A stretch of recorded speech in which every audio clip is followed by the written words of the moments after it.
Os Estados Unidos anunciaram uma das políticas comerciais mais agressivas dos últimos tempos. A mensagem é clara. O governo Trump quer trazer a produção de volta para a América, proteger suas cadeias de suprimento e assegurar sua dominância global. Quem defende afirma que isso é essencial para garantir a segurança nacional e reconstruir a indústria americana, mas os críticos dizem que trará inflação, retaliação e guerra comercial. Mas será que isso é só uma crise? Ou será que estamos diante da melhor oportunidade da década para investir? Hoje eu vou te mostrar por que essa movimentação aparentemente negativa pode ser uma excelente oportunidade para quem sabe enxergar o jogo no longo prazo. Mas antes, deixa eu dar um breve histórico para contextualizar.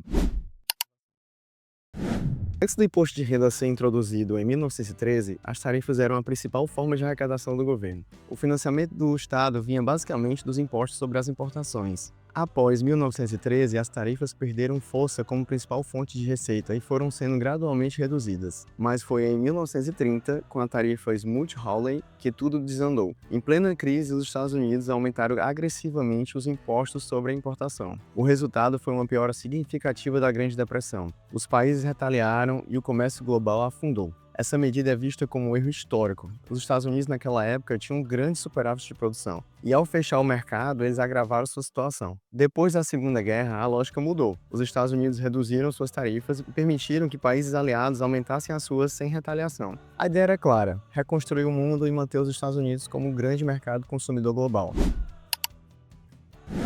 Hoje o cenário é outro. Os Estados Unidos não têm mais aquele superávit industrial. Desde a entrada da China na OMC, o setor está estagnado e o percentual dos trabalhadores na indústria vem caindo desde a Segunda Guerra Mundial, gerando riscos de dependência logística, dentre outros que vamos tratar nesse vídeo. A imposição de tarifas é considerada uma distorção de mercado, causando um peso morto, como mostra o gráfico da curva da oferta e demanda, pois há uma alocação ineficiente de recursos. Porém, no mundo não há livre comércio de fato. Como você pode ver no gráfico que está aí na tela, todos os países nesse levantamento cobram tarifas maiores do que os Estados Unidos cobram deles, mostrando que é uma clara distorção comercial. Nessa tabela de 2022, podemos ver que os Estados Unidos cobravam uma tarifa inferior a diversos outros países, inclusive o Brasil. Essa outra é de 2017, os Estados Unidos ficam lá embaixo, superando apenas a Austrália, enquanto vários outros países possuem tarifas de importação maior do que os Estados Unidos, e essa tabela é dos principais parceiros comerciais. Note que a tarifa cobrada pelos Estados Unidos é uma das menores. Além das tarifas efetivas aplicadas, tem outros tipos de tarifas implícitas, como subsídios, restrições sanitárias, cotas para importação, o que nos leva à forma de como eles calcularam essas tarifas recíprocas, que não são baseadas na tarifa cobrada pelos outros países, mas sim pelo percentual do déficit em relação às importações. Essa tabela na tela foi apresentada pelo Donald Trump no dia que ele chamou de Dia da Liberação. Na primeira coluna tem as tarifas cobradas para os Estados Unidos,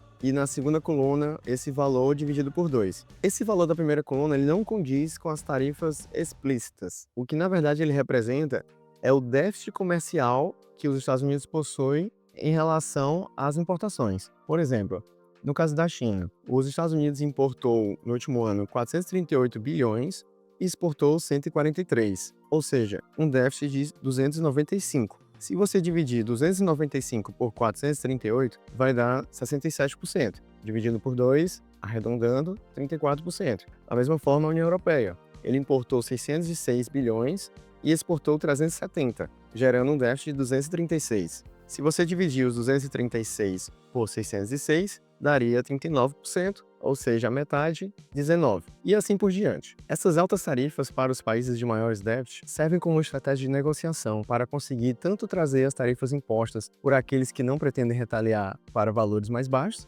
como também retirar sanções ou barreiras sanitárias e outras burocracias, que eles consideram como tarifas disfarçadas. O que provavelmente o governo Trump pretende é manter as tarifas nesse mínimo de 10% para todos os países, para evitar a triangulação logística, que é quando um país com alta tarifa vende para outro país com uma tarifa mais baixa, que por sua vez exporta para os Estados Unidos. E aqui nós podemos apontar pelo menos 5 motivações para as tarifas. A primeira delas é corrigir as distorções econômicas para tentar reduzir o déficit comercial, e com isso tentar trazer empregos de volta para os Estados Unidos via uma maior industrialização, mesmo que seja só na margem, pois há produtos que são produzidos por um valor muito inferior ao que poderia ser produzido nos Estados Unidos, o que necessitaria uma tarifa muito maior, caso fosse de fato para igualar os custos. Mas os produtos com margem ligeiramente inferior vão ficar mais competitivos. A terceira motivação é arrecadar impostos de forma mais eficiente. Esse gráfico que está na tela mostra diversos países o quanto eles arrecadam com bens e serviços em relação ao PIB e o quanto eles arrecadam em relação à renda, lucros e ganhos de capital. Note que os Estados Unidos, que se encontra nessa parte inferior, ele cobra muito relativamente a renda e os lucros e cobra pouco os bens e serviços, estando um pouco fora da média dos outros países. Outra grande motivação é de estratégia militar. Eles pretendem aumentar sua capacidade de produção para não depender de outros países. A China já ultrapassou os Estados Unidos em número de navios, tanto militar quanto comercial, e possui uma capacidade de produção muito superior. Ela produziu só no ano passado mais que os Estados Unidos produziram desde a Segunda Guerra Mundial. E aqui você precisa entender que a lógica militar é diferente da lógica econômica. Na lógica militar, é como um jogo de xadrez, em que você sacrifica uma peça para conquistar outras 2 ou 3. Ou seja, você está disposto a perder um pouco, contanto que o seu oponente perca mais. E no médio e longo prazo você saia fortalecido. E claramente os outros países têm muito mais a perder do que os Estados Unidos, pois a dependência deles em relação aos Estados Unidos é muito maior, pois eles exportam muito mais para os Estados Unidos do que os Estados Unidos exportam para eles, o que é justamente o que estão tentando corrigir. E a quinta motivação seria uma estratégia para reduzir a dívida federal, o que talvez seja a maior ameaça à dominância dos Estados Unidos, seja seu problema com a dívida, que pode implodir o Império Americano, fazendo ele perder o status de reserva internacional e ficar impedido de se autofinanciar sem gerar uma crise fiscal e econômica interna. Não há um teto formal para a dívida, mas a Lei de Ferguson sugere que quando o pagamento dos juros da dívida supera os gastos com defesa, o império não tem mais muito tempo de vida. E olha o que aconteceu recentemente. Além disso, quase 40% da dívida vai vencer nos próximos 3 anos e precisarão ser roladas.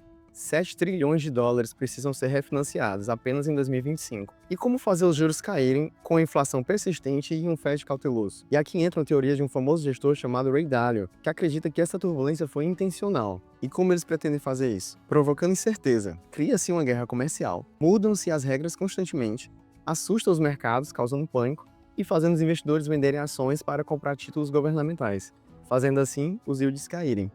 Quando se compra títulos, você eleva o preço do título, fazendo o yield, ou seja, os juros, reduzirem. Assim, o governo consegue se refinanciar a uma taxa menor. Inclusive, até o petróleo já começou a cair por medo de arrefecimento da demanda. E como o combustível impacta bastante a inflação americana, é mais um fator para o Fed reduzir a taxa de juros. Independentemente de ser uma estratégia de gênio ou apenas uma grande atrapalhada do Trump, abriu-se uma oportunidade para rolar a dívida dos Estados Unidos com desconto. Conseguimos ver isso já na curva de juros. Se a estratégia ou a atrapalhada funcionar, a dívida fica sob controle, na margem traz de volta alguma produção para os Estados Unidos, volta a ter uma equidade comercial e o trumpismo se mantém forte em 2026.